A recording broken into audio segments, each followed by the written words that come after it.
When you live with MS, the first hour of the day can be really important, at least for me.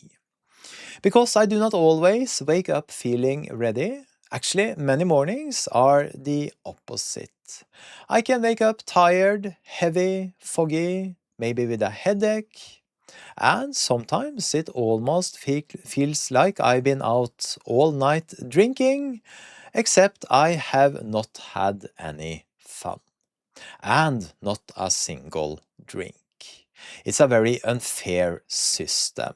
But that is the reality sometimes, and on those mornings it is very easy to give up the day before the day has even started.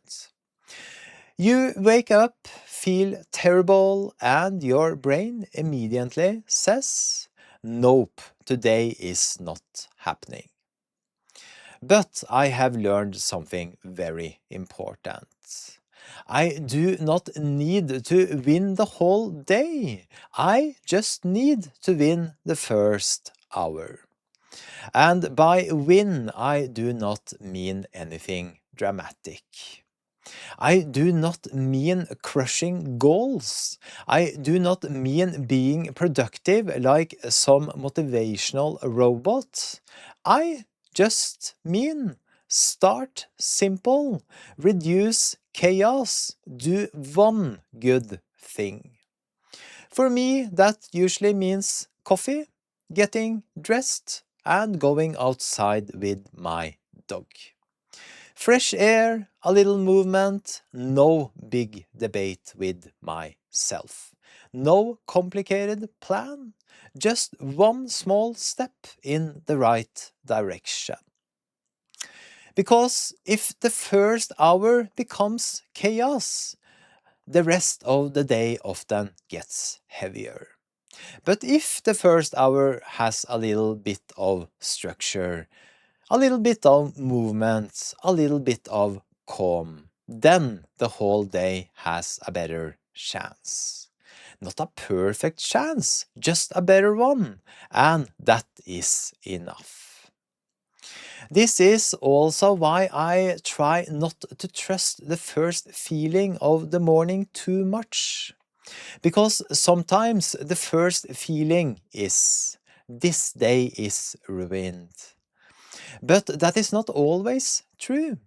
Sometimes the body just needs time to start. Sometimes the brain needs less noise. Sometimes I just need to get moving before I decide what kind of day it is. And this is where simple routines help me a lot. Not because routines fix everything, because they do not. But they do stop me from having to think too much when thinking is expensive. I do not want to wake up and make 20 decisions. I want the first hour to be almost boring.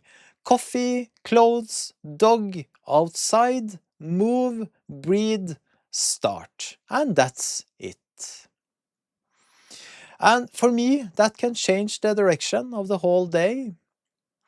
So if you are living with MS or fatigue or brain fog or just a body that does not always cooperate, maybe the goal is not to win the day. Maybe the goal is smaller than that. Win the first hour. Make it simple. Give yourself a chance. Do one thing that points the day in a better direction.